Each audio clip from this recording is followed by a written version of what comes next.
கிருபை நிறைந்த எங்கள் ஆண்டவரே, உம்மை நன்றியோடு ஸ்தோத்திரிக்கிறோம்.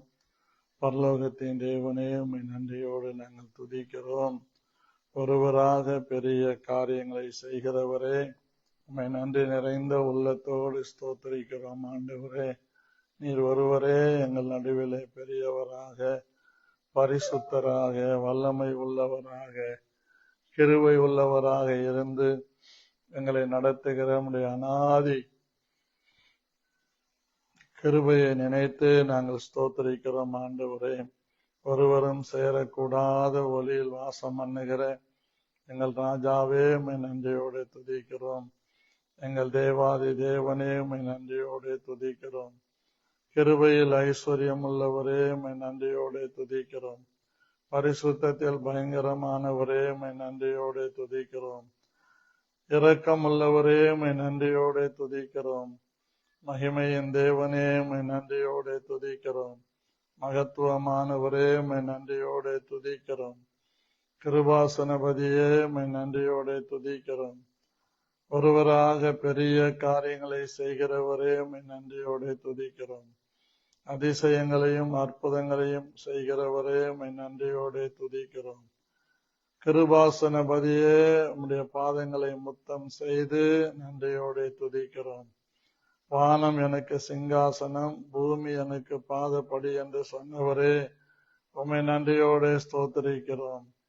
ஹல்லேலூயா. வானத்திலும் பூமியிலும் பெரிய காரியங்களை செய்கிறவரே, உம்மை நன்றியோடு நாங்கள் ஸ்தோத்திரிக்கிறோம். ஹல்லேலூயா. மகிமையையும் மகத்துவத்தையும் அணிந்து கொண்டிருக்கிற கர்த்தாவே, உம்மை நன்றியோடு ஸ்தோத்திரிக்கிறோம். தயாபர பிதாவே, உம்மை நன்றியோடு நாங்கள் ஸ்தோத்திரிக்கிறோம். இரக்கத்தில் ஐஸ்வர்யம் உள்ளவரே, உம்மை நன்றியோடு ஸ்தோத்திரிக்கிறோம். கிருபையில் ஐஸ்வர்யம் உள்ளவரே, உம்மை நன்றியோடு ஸ்தோத்திரிக்கிறோம். எங்கள் மீது அன்பு கூர்ந்து எங்களை நேசித்து எங்களை நடத்துகிற உம்முடைய அநாதி கிருபையை நினைத்து உம்மை நன்றியோடு நாங்கள் ஸ்தோத்திரிக்கிறோம். ஜீவாதிபதியாகி இயேசு கிறிஸ்துவே, உம்மை நன்றியோடு நாங்கள் ஸ்தோத்திரிக்கிறோம். ஹல்லேலூயா. எம்மை பொழுது கைவிட்டேன், ஆனாலும் உருக்கமான இரக்கங்களால் உன்னை சேர்த்துக் கொள்வேன் என்று சொன்னவரே, உம்மை ஸ்தோத்திரிக்கிறோம். மகிமையையும் மகத்துவத்தையும் எங்களுக்கு அளித்து எங்களை நடத்துகிற உம்முடைய அநாதி கிருபைக்காக உம்மை நன்றியோடு நாங்கள் ஸ்தோத்திரிக்கிறோம். ஜீவாதிபதியே, நீர் எவ்வளவு பெரிய தேவன் என்பதை நாங்கள் உணர்ந்து உம்மை நன்றியோடு நாங்கள் ஸ்தோத்திரிக்கிறோம். மகிமையானவரே, உம்மை நன்றியோடு ஸ்தோத்திரிக்கிறோம். ஆண்டவரே, நீர் எங்களுக்காக யாவையும் செய்து முடித்த தேவனாய் இருக்கிறபடியால் உம்மை நன்றியோடு ஸ்தோத்திரிக்கிறோம். எங்கள் மீது அன்பு வைத்து எங்களுக்கு அன்ன வஸ்திரம் கொடுத்து எங்களை ஆசீர்வதிக்கிற உம்முடைய நாமத்தை நன்றியோடு நாங்கள் ஸ்தோத்திரிக்கிறோம். எங்களுக்காக யாவையும் செய்து முடித்திருக்கிற எங்கள் ராஜாவே, உம்மை நன்றியோடு ஸ்தோத்திரிக்கிறோம். எவனை விழுங்கலாமோ என்று கர்ஜிக்கிற சிங்கம் போல வகை தேடி சுற்றி திரிகிற சாத்தானுக்கும் அவன் கிரியைகளுக்கும் எங்களை விலக்கி மீட்டவரே, உம்மை நன்றியோடு ஸ்தோத்திரிக்கிறோம். எங்களை ஆட்கொண்ட பிதாவே, உம்மை நன்றியோடு ஸ்தோத்திரிக்கிறோம். எங்களுக்காக யாவையும் செய்கிற எங்கள் ராஜாதி ராஜாவே, உம்மை நன்றியோடு ஸ்தோத்திரிக்கிறோம். எங்கள் தேவன், எங்கள் நடுவிலே நீர் வல்லவராக பெரியவராக இருப்பதற்காக உம்மை ஸ்தோத்திரிக்கிறோம். தேசமே பயப்படாதே, மகிழ்ந்து கலிகூறு, கர்த்தர் பெரிய காரியங்களை செய்வார் என்று வாக்குத்தத்தம் செய்து நம்முடைய ஜனங்களை வெட்கப்பட்டு போகாமல் நடத்துகிற எங்கள் ஆண்டவர் எங்கள் இரட்சகராய் இருக்கிறதற்காக நாங்கள் சந்தோஷமாய் உம்மை ஸ்தோத்திரிக்கிறோம். ஆண்டவரே, நீர் எவ்வளவு மகிமையான தேவன் என்பதை நாங்கள் அனுதினமும் ஒவ்வொரு வினாடியும் நொடியும் ஒவ்வொரு நிமிடமும் அதை நினைத்து நாங்கள் ஸ்தோத்தரிக்கிறோம். ஆண்டவரே, கிருபாசனபதியே, உம்முடைய கிருபையுள்ள நாமத்தை ஸ்தோத்திரித்து நம்முடைய பாதங்களில் சாஷ்டாங்கமாய் விழுந்து பணிந்து உம்முடைய பாதங்களை முத்தம் செய்து உம்மை நன்றியோடு நாங்கள் ஸ்தோத்திரித்து உயர்த்துகிறோம். இப்பொழுதும் எங்கள் தேவனாகிய கர்த்தாவே, எங்கள் இருதயத்தின் தியானமும் எங்கள் வாயின் வார்த்தைகளும் உம்முடைய சமூகத்திலே பிரீதியாயிருப்பதாக. ஆமென். அன்பான கர்த்தருடைய பிள்ளைகளே, இந்த காலை வேளையில உங்களை ஒவ்வொருவரையும் வணங்கி வாழ்த்தி இந்த ஜபத்திலே உங்களை வரவேற்கிறேன். கொஞ்ச நேரம் நாம் தேவனுடைய வார்த்தைகளை சிந்திக்கலாம். எஸ்ராவின் புஸ்தகம் 9ஆம் அதிகாரம் 8வது வசனத்தை உங்களுக்காக வாசிக்கிறேன். இப்பொழுதும் எங்கள் தேவனாகிய கர்த்தர் எங்களில் தப்பின சிலரை மீதியாக வைக்கவும் தம்முடைய பரிசுத்த ஸ்தலத்தில் எங்களுக்கு ஒரு குச்சை கொடுக்கவும், இப்படியே எங்கள் தேவன் எங்கள் கண்களை பிரகாசிப்பித்து எங்கள் அடிமைத்தனத்திலே எங்களுக்கு கொஞ்சம் உயிர் கொடுக்கவும் அவராலே கொஞ்ச நேரமாவது கிருபை கிடைத்தது. பிரியமான கர்த்தருடைய பிள்ளைகளே, இந்த கொஞ்ச நேரம் கிருபை பெற்றுக்கொண்டவர்களை குறித்து நாம் சிந்திக்கலாம். கொஞ்ச நேரம் கிருபை, இந்த கொஞ்ச நேரம் கிருபை எவ்வளவு முக்கியமானது என்பதை நாம் சிந்திப்பது நமக்கு மிக அவசியமாயிருக்கிறது. இந்த கொஞ்ச நேரம் கிருபையை குறித்து வேதத்திலிருந்து சில சம்பவங்களை நாம் சிந்திக்கலாம். முதலாவதாக ஆதியாகமம் 18ஆம் அதிகாரம் 4வது வசனம் 5வது வசனம் உங்களுக்காய் நான் வாசிக்கிறேன். கொஞ்சம் தண்ணீர் கொண்டு வரட்டும், உங்கள் கால்களை கழுவி மரத்தடியில் சாய்ந்து கொண்டிருங்கள். நீங்கள் உங்கள் இருதயங்களை திடப்படுத்தி கொஞ்சம் அப்பம் கொண்டு வருகிறேன். அப்புறம் நீங்கள் உங்கள் வழியே போகலாம். இதற்காகவே அடியேன் இடம் வரைக்கும் வந்தீர்கள் என்றார். அதற்கு அவர்கள், நீ சொன்னபடியே செய் என்றார். அன்பான கர்த்தருடைய பிள்ளைகளே, ஆதியாகமம் 18ஆம் அதிகாரத்திலே ஆபிரகாம் மம்ரேயின் சமபூமியிலே கர்த்தர் அவனுக்கு தரிசனமாகிறார். எப்படி தரிசனமாகிறார்? பகல்ல உஷ்ணமான வேளையிலே கூடார வாசல்ல ஆபிரகாம் உட்கார்ந்து கொண்டிருக்கிறார். அவனுக்கு கர்த்தர் அங்கே தரிசனமாக, நல்ல உஷ்ண நேரம், வெயில் நேரம், ஆண்டவர் குளிர்ச்சியான நேரத்திலே ஆதாமை ஏவாளை சந்திக்க வந்தார். இப்படி நிறைய சம்பவங்களை சொல்ல முடியும். வயல்ல வேலை பார்த்து கொண்டிருந்த ஒரு ஸ்திரீயை ஆண்டவர் சந்திக்கிறார். மனோவா என்பவனுடைய மனைவி. உனக்கு ஒரு பையன் பிறப்பான்னு சொல்ற. இப்படி ஆண்டவர் அதினதின் காலத்திலே திருவுளம் பற்றுகிறவர். எபிரேயருக்கு எழுதின நிருபம் 1ஆம் அதிகாரம் முதல் 2 வசனங்களை எடுத்தவங்க வாசி. எபிரேயர் பூர்வ காலங்களில் பங்கு பங்காகவும் வகை வகையாகவும் தீர்க்கதரிசிகள் மூலமாய் பிதாக்களுக்கு திருவுளம் பற்றின தேவன் பிதாக்களுக்கு திருவுளம் பற்றின தேவன் இந்த கடைசி நாட்களில் குமாரன் மூலமாய் நமக்கு திருவுளம் பற்றினார். குமாரன் மூலமாய் நமக்கு திருவுளம் பற்றினார். ரொம்ப இவரே சர்வத்திற்கும் சுதந்திரவாளியாக நியமித்தார். இவரை கொண்டு உலகங்களையும் உண்டாக்கினார். அன்பான கர்த்தருடைய பிள்ளைகளே, வேதம் நமக்கு அழகாய் சொல்லுகிறது, ஆண்டவர் தம்முடைய பிள்ளைகளை சந்திக்கிற நேரங்கள் எல்லாம் வித்தியாசமாயிருக்கு. நல்ல உஷ்ண நேரத்திலே ஆபிரகாம் கூடார வாசல்ல உட்கார்ந்து கொண்டிருக்கிறார். அங்கே ஒரு மரம் இருக்கிறது.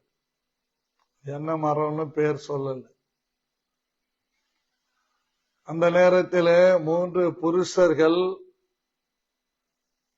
அவனுக்கு முன்பாக வந்து நின்றார்கள். 2வது வசனம், தன் கண்களை ஏறெடுத்து பார்க்கும்போது இதோ 3 புருஷர் அவனுக்கு எதிரே நின்றார்கள். அவர்களை கண்டவுடனே அவன் கூடார வாசலிலிருந்து அவர்களுக்கு எதிர்கொண்டு ஓடி தரை மட்டும் குனிந்து என்று வேதம் சொல்லுகிறது. 3 புருஷர். ஹலோ, பிதாவாகிய தேவன், குமாரனாகிய தேவன், பரிசுத்த ஆவியாகிய தேவன், இவர்கள் புருஷர்கள். இந்த 3 பேரும் ஆபிரகாமை தரிசிக்கிறார். எனக்கு அன்பான கர்த்தருடைய பிள்ளைகளே, திரியேக தேவன் வந்து அவர்களை சந்திக்கிறார், ஆபிரகாமை சந்திக்கிறார். அப்பதான் ஆபிரகாம் சொல்றாரு, ஆண்டவரே, உம்முடைய கண்களில் எனக்கு கிருபை கிடைத்ததானால் இங்க ஆண்டவன்மார்களே என்று சொல்லியிருந்தால் தனிப்பட்ட ஒவ்வொருவரையும் குறிக்கிறது. ஆனால் இங்கே ஆண்டவனே என்று சொல்லுகிறார். அந்த 3 பேரும் ஒன்றாய் இருக்கிறார்கள். ஒன்றாய் இருக்கிறவர்கள், ஒத்தையாய் இருக்கிறவங்களதான் நம்ம ஒரு காரியத்தை சொல்லுவோம். 2 பேரா இருந்தா 3 பேரா இருந்தா அது பன்மை. இங்க ஒருமையில அவர் சொல்லுகிறார், ஆண்டவனே என்று சொல்லுகிறார், ஆண்டவரே என்று சொல்லுகிறார். அப்படி என்றால் இந்த திரியேக தேவனை ஆபிரகாம் மம்ரேயின் சமபூமியிலே தரிசிக்கிறதை பார்க்கிறோம். நல்லா நம்ம கவனிக்கணும். இந்த 3 புருஷர்கள் என்று வசனம் சொல்லிவிட்டு இங்கே இந்த ஆபிரகாம் ஆண்டவரே என்று சொல்லுகிறார். தேவன் 3இல் ஒன்றாக பிரகாசிக்கிறது. ஒரு அரிக்கல் லேம்ப் நீங்க எடுத்துக்கிட்டீங்கன்னா அதை கொளுத்துவீர்களானால் அந்த திரியிலிருந்து 3 பிம்பங்கள் தோன்றும். ஒன்று பனி போல ஒரு பிம்பம், அதாவது வெண் பனி போல ஒரு பிம்பம் திரிக்கு மேலே தெரியும். அதுக்கு மேலே ஒரு பிம்பம் மஞ்சளாக தெரியும். அதுக்கு மேலே ஒரு பிம்பம் சிகப்பு கலர்ல தெரியும். இந்த 3 பிம்பங்களும் ஒரே திரியிலிருந்து தோன்றுகிறது. அதே போலதான் நம்முடைய ஆவியானவர், பிதாவானவர், குமாரனானவர் இருக்கிறார். இந்த ஆண்டவரே, உம்முடைய கண்களில் எனக்கு கிருபை கிடைத்ததானால் உமது அடியேனை விட்டு கடந்து போக வேண்டாம் என்று அவன் வேண்டுதல் செய்கிறான். ஒரு அருமையான ஜெபம். அடியேனை விட்டு கடந்து போக வேண்டாம். எப்படிப்பட்ட அடியேன்? நான் உமது அடியேன். மோசே சொன்னாரு, இதோ அடியேன் இருக்கிறேன். ஏசாயா சொல்றாரு, இதோ அடிமை அடியேன், என்னை அனுப்பும் என்று சொல்ற. மரியாள் சொல்றாரு, நான் ஆண்டவருக்கு அடிமை என்று. ஆகவே நாம் தேவனுக்கு எப்பொழுதுமே அடியார்கள் தான். நம்ம எல்லாரும் தேவனுக்கு அடியார்கள். அவன் ஜெபிக்கிறான், இந்த இடத்தை விட்டு எங்களை விட்டு கடந்து போயிடாதீங்க, இருங்க அப்படின்னு சொல்றான். அப்படி என்றால் இந்த ஆபிரகாமுக்கு ஒரு வெளிப்பாடு கிடைத்திருக்கிறது. ஏனென்றால் தேவன் சொல்லுகிறார், ஆபிரகாமுக்கு சொல்லாம ஒரு காரியத்தையும் செய்ய மாட்டேன். ஆபிரகாமை தேவன் தன் சிநேகிதன் என்று சொல்றார். இந்த 3 பேரையும் ஒரே வரியில ஆண்டவர் மாறே என்று சொல்லாம ஆண்டவரே என்று சொல்லுகிறதை நாம் பார்க்கிறோம். இந்த pronunciation is must. இந்த ஆண்டவர் ஆபிரகாமை சந்திக்க வந்தார், ஆபிரகாமுக்கு தரிசனமாக வந்தார், ஆபிரகாமோட பேச வந்தார், ஆபிரகாமுக்கு எதிர்காலத்தில் நடக்க போகிற சம்பவங்களை சொல்ல வந்தார். இங்கே அந்த ஆண்டவரே என்று அவன் கூப்பிடும் போது, அவன் மன்றாடும் போது, கர்த்தர் ஆபிரகாமின் மேலே எவ்வளவு கரிசனை உள்ளவராய் இருக்கிறார் என்பதை நாம் விளங்கிக் கொள்ள வேண்டும்.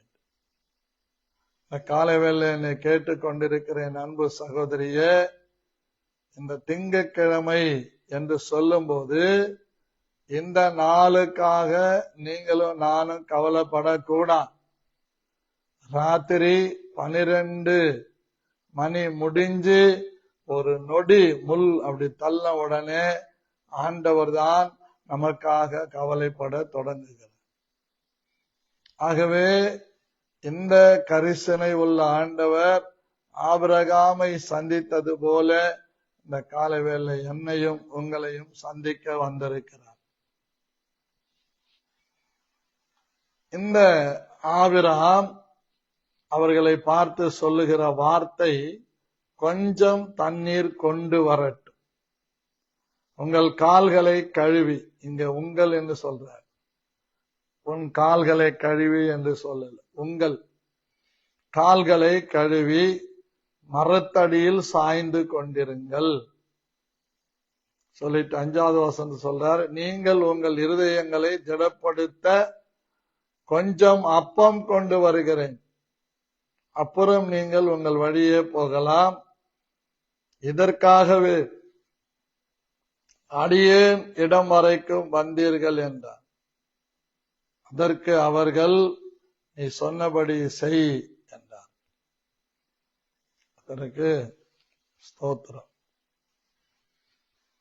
அன்பான கர்த்தருடைய பிள்ளைகளே, ஆபிரகாம் அவர்களை விசாரிக்கிறதிலே எவ்வளவு கரிசனையா இருந்தான் என்பது இந்த வசனத்தின் ஊடாக நமக்கு தெளிவாகிறது. தேவன் நம்மை விசாரிக்கிறவர். ஆகவேதான் பேதுரு சொல்லுகிறார், அவர் உங்களை விசாரிக்கிறவரானபடியால் உங்கள் கவலைகளை எல்லாம் அவர் மேல் வைத்து விடுங்கள். நம்மை விசாரிக்கிற, நம்மை பராமரிக்கிற, பாதுகாக்கிற முழு பொறுப்பையும் ஆண்டவருடைய ஆவியானவர் எடுத்துக்கொண்டிருக்கிறார்.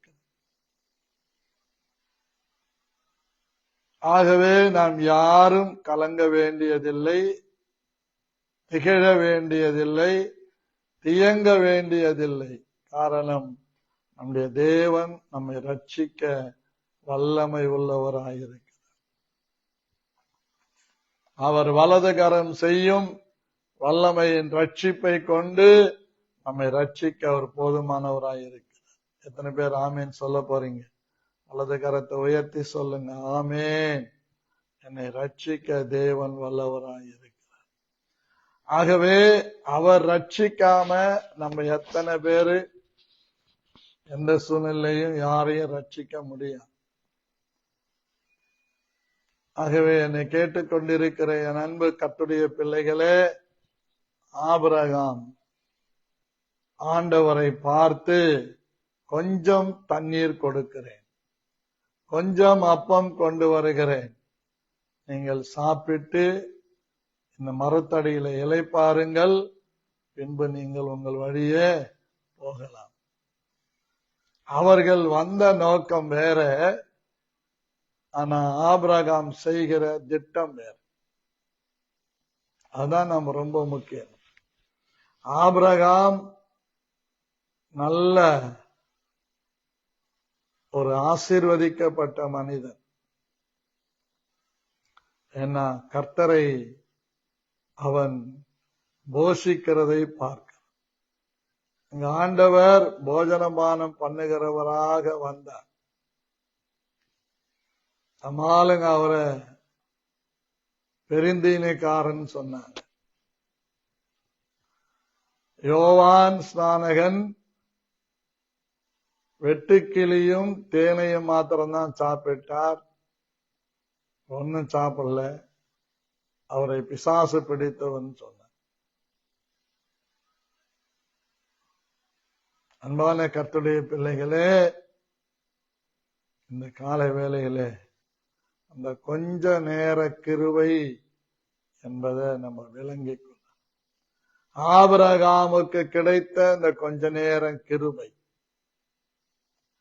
வந்தவர்களை போஷிக்க வைக்கிறது, அவர்களை திருப்திப்பட வைக்கிறது, அவர்களை விசாரிக்க வைக்கிறது. இதிலிருந்து நாம் கற்றுக்கொள்ளுகிற முக்கியமான பாடம் என்னவென்றால், நம்மிடத்துல வருகிறவர்களை நாம் விசாரிக்க முன்வர வேண்டும். இங்கே அவன் தேவ தூதர்களை விசாரிக்கிறான். திரியேக தேவனை விசாரிக்கிறான். கொஞ்சம் தண்ணீர் நான் கொடுக்கிறேன், கொஞ்சம் அப்பம் கொடுக்கிறேன், சாப்பிட்டு இந்த மரத்தடியிலே கொஞ்ச நேரம் இளைப்பாருங்கள். நம்ம ரொம்ப நேசிக்கிறோம் ஆண்டவரை, அவருக்கு விருந்து செய்ய நாம் யோசிக்கிறோம். நீங்க மத்தேயு சுவிசேஷத்துல 25ஆம் அதிகாரத்துல படிச்சீங்கன்னா உங்களுக்கு தெரியும். 40-41 வசனங்களை படிங்க. மத்தேயு 25. அப்பொழுது 45. அதற்கு ராஜா பிரதியுத்தரமாக, மிகவும் சிறியவராகிய என் சகோதரனான இவர்களில் ஒருவனுக்கு, மிகவும் சிறியவனான என் சகோதரில் ஒருவனுக்கு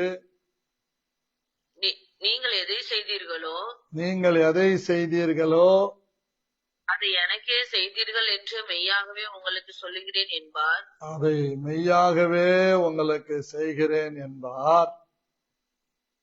35வது வசனம். என்னது? பசியாயிருந்தேன் அது சொல்றீங்களா? 40 தான். இது 40 தான், 35 கூட தான். இந்த சிறியரில் எனக்கு போஜனம் கொடுத்தீர்கள், தாகமாயிருந்தேன் என் தாகத்தை தீர்த்தீர்கள், அந்நியனாயிருந்தேன் என்னை சேர்த்துக் கொண்டீர்கள், வஸ்திரம் இல்லாதிருந்தேன் எனக்கு வஸ்திரம் கொடுத்தீர்கள். பாருங்க என்ன அழகா சொல்ற. இந்த சிறியரில் ஒருவனுக்கு எதை செய்தீர்களோ அதை எனக்கு செய்தீர்கள். ஒரு கலசம் தண்ணீர் கொடுத்தாலும் அதன் பலனை அடையாமற் போவதில்லை என்று மத்தேயு சொல்லுகிறார். தீர்க்கதரிசியின் நாமத்து நிமித்தம் தீர்க்கதரிசியை ஏற்றுக்கொண்டவன் தீர்க்கதரிசிக்கேற்ற பலனை அடைவான் என்று மத்தேயு 19ஆம் அதிகாரம் 40வது வசனம் என்று நினைக்கிறேன். படிங்க.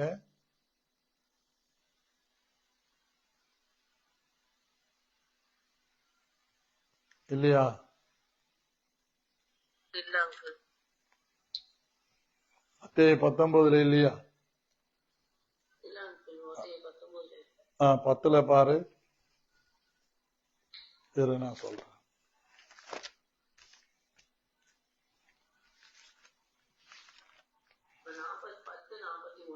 10:41 கரெக்ட். வாசி. தீர்க்கதரிசி என்னும் நாமத்து நிமித்தம் தீர்க்கதரிசி என்ன நாமத்து நிமித்தம் தீர்க்கதரிசியை ஏற்றுக்கொள்ளுகிறவன் தீர்க்கதரிசியை ஏற்றுக்கொள்ளுகிறவன் தீர்க்கதரிசிக்கேற்ற பலனை அடைவான். தீர்க்கதரிசிக்கு ஏற்ற பலனை அடைவான்.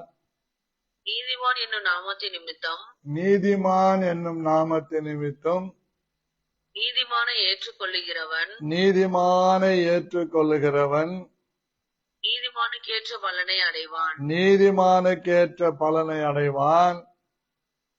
சீசன் என்னும் நாமத்து நிமித்தம் சீஷன் என்னும் நாமத்து நிமித்தம் இந்த சிறியரில் ஒருவனுக்கு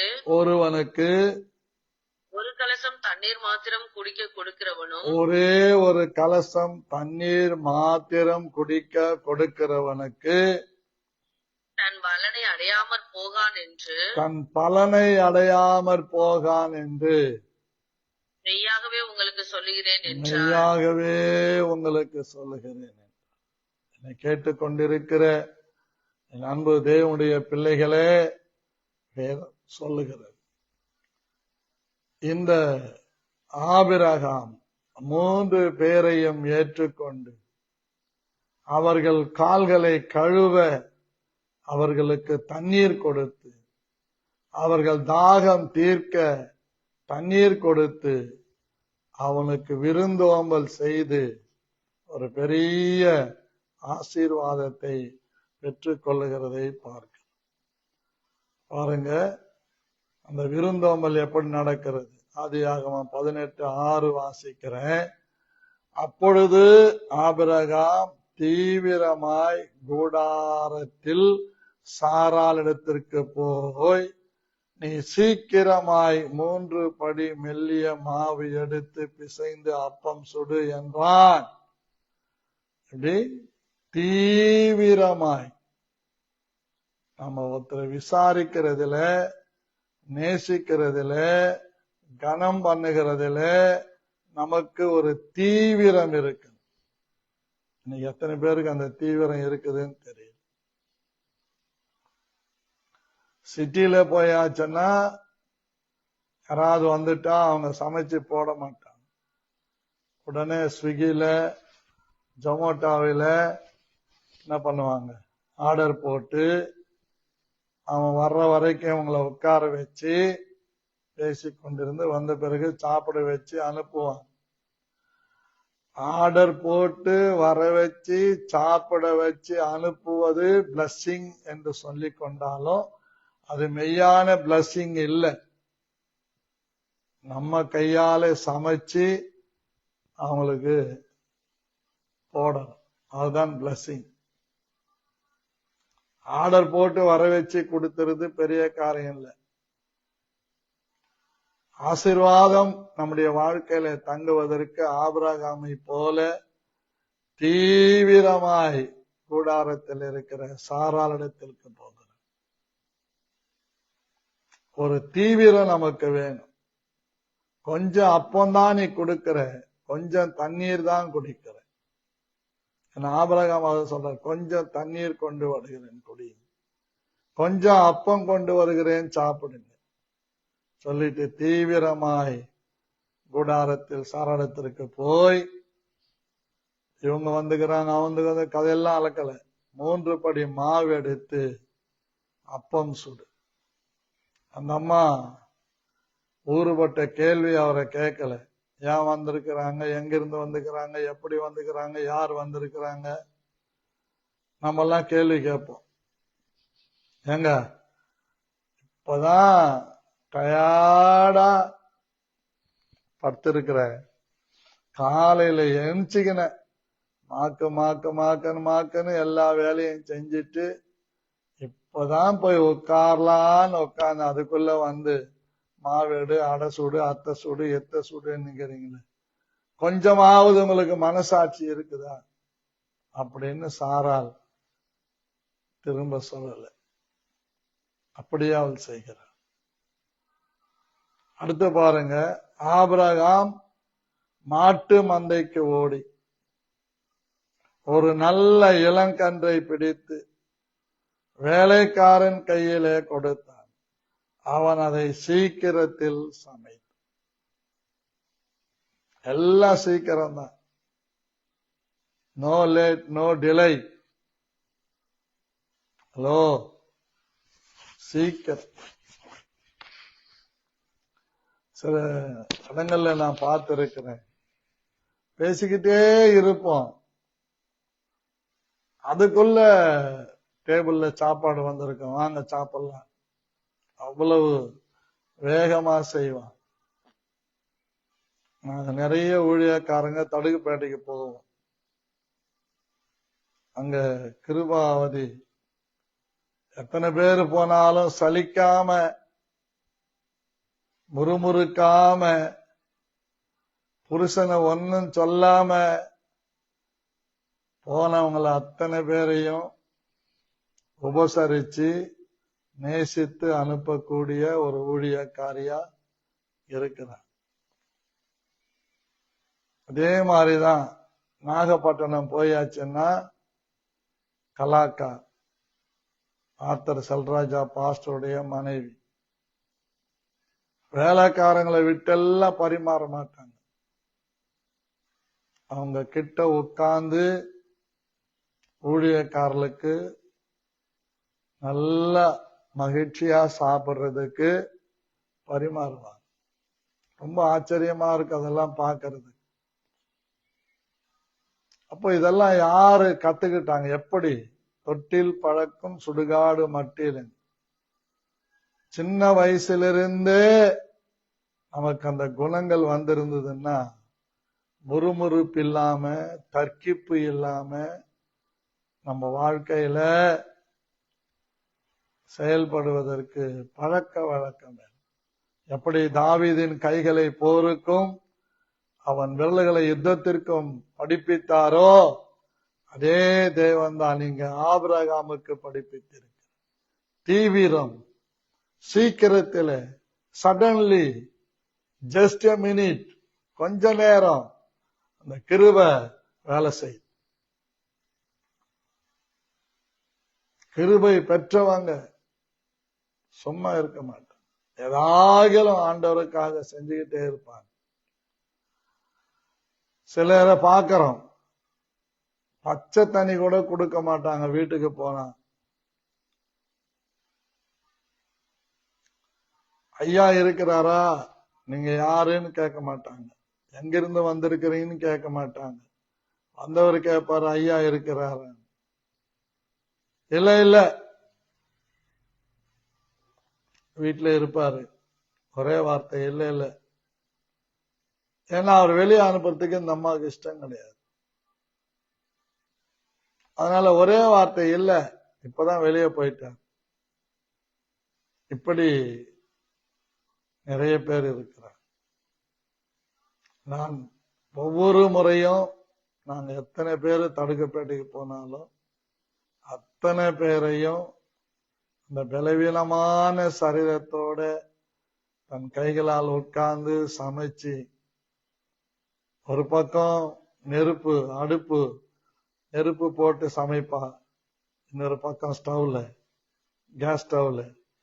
கேஸ் ஸ்டவ்ல செய்யறது, கேஸ் ஸ்டவ்ல நடந்துன்னு இருக்கும். இந்த விருந்தோம்பல் ரொம்ப முக்கியம். அதேதான் நாகப்பட்டினத்துல கலாக்காவும். ஸ்தோத்திரம். அதே மாதிரி திருநெல்வேலியில தெற்கு வள்ளியூர் பாஸ்டர் ஜேக்கப் மனைவி போயிட்டா போதும், சாப்பாடு போட்டுட்டு குழம்ப ஊத்திட்டே இருப்பாங்க. சோறு சாப்பிடுங்க சாப்பிடுங்க, இறைச்சி எடுத்து வச்சுக்கிட்டே இருப்பாங்க. நல்லா நம்ம கவனிக்கணும். ஆபிரகாம் தீவிரமாய், சீக்கிரமாய், என்று இந்த வரிகள் ரொம்ப முக்கியம். நான் சில நேரங்கள்ல சில விசுவாசிகள் வீடுகளுக்கு போனா தண்ணீர் கூட கொடுக்க மாட்டாங்க. இப்பெல்லாம் நானே பாட்டில் கையில் எடுத்துன்னு போக வேண்டியதா இருக்குது சுடு தண்ணிக்கு. அப்படி ஒரு விருந்தோம்பல், உன்னிடத்தில் இருக்கிற அந்த கொஞ்சம் அப்பம், உன்னிடத்தில் இருக்கிற அந்த கொஞ்சம் தண்ணீர் ஒரு பெரிய ஆசீர்வாதத்தை கொண்டு வரும். பெரிய ஆசீர்வாதத்தை கொண்டு வரும். எங்க பாஸ்டர்மா கிட்ட ஒரு நல்ல பழக்கம் என்னன்னா, யாராவது வந்துட்டாங்க அப்படின்னா தான் சாப்பாடை கொடுத்துட்டு கூட அவங்க அமைதியா இருப்பாங்க. நான் மகா படு பாதகன். சாப்பிட்டு அவனோட கேட்க மாட்டேன், அவங்களோட உட்காந்து சாப்பிட்டுருவேன். இந்த அம்மா சாப்பிட்டுச்சேன்னு கூட கேட்க மாட்டேன். 4-5 மணிக்கு தான் மத்தியானம் சாப்பிட்டியா இல்லையாமான்னு. சாப்பிடல, அதுக்கப்புறம் அவங்க செஞ்சு சாப்பிடுவாங்க. இப்படி எது உகந்த உபவாசம்னா தன்னுடைய உணவை பகிர்ந்தளிக்கிறது, திக்கற்ற பிள்ளைகளையும் விதவைகளையும் ஆதரிக்கிறது, கைவிடப்பட்டவர்களை நேசிக்கிறது.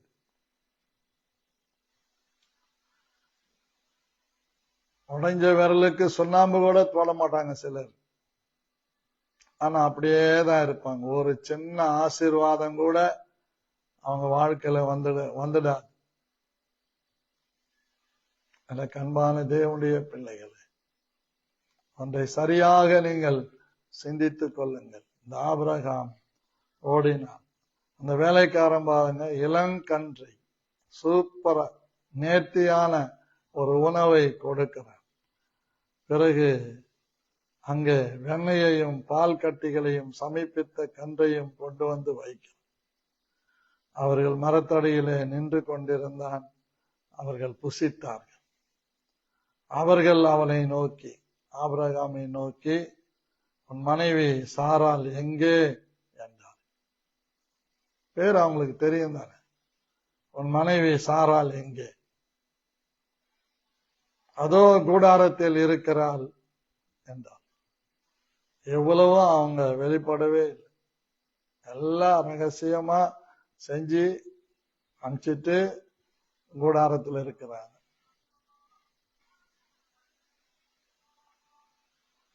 நல்லா பாருங்க அருமையானவர்களே, அங்க வச்ச பொருளுங்களை வந்தவங்களே போட்டு சாப்பிடுறாங்க. இவங்க யாரும் பரிமாறல, வச்சுட்டாங்க சாப்பிடுங்கன்னா நாம சாப்பிடுறாங்க. அப்பொழுது அவர், இங்க பாருங்க, அப்பொழுது அவர்கள் சொல்ல, அப்பொழுது அவர், ஒரு உற்பவ கால திட்டத்தில் நிச்சயமாய் உன்னிடத்திற்கு திரும்பி வருவேன். அப்பொழுது உன் மனைவியாகிய சாராளுக்கு ஒரு குமாரன் இருப்பான் என்றார். சாராள் அவருக்கு பின்புறமாய் கூடார வாசலில் இதை கேட்டுக் கொண்டிருந்தார். ஆபிரகாமும் சாராலும் வயது சென்று முதிர்ந்தவர்களாய் இருந்தார்கள். ஸ்திரீகளுக்குள்ள வழிபாடு சாராளுக்கு நின்று போயிற்று. ஆகையால் சாராள் தன் உள்ளத்திலே நகைத்தாள், மனசுக்குள்ளே சிரிச்சுக்கிறான். நான் கிழவியும் என் ஆண்டவன் முதிர்ந்தவருமா உள்ளவருமான பின்பு எனக்கு இன்பம் உண்டாயிருக்குமோ என்று. என்ன அருமையான ஒரு காரியம் பாரு. நான் கிழவின்னு சொல்ற, புருஷனை கிழவன்னு சொல்லல, முதிர் வயதுள்ளவன் சொல்ற. அப்பொழுது கர்த்தர் ஆபிரகாம் நோக்கி, சாராள் நகைத்து, நான் கிழவியாயிருக்க பிள்ளை பெறுவது மெய்யோ என்று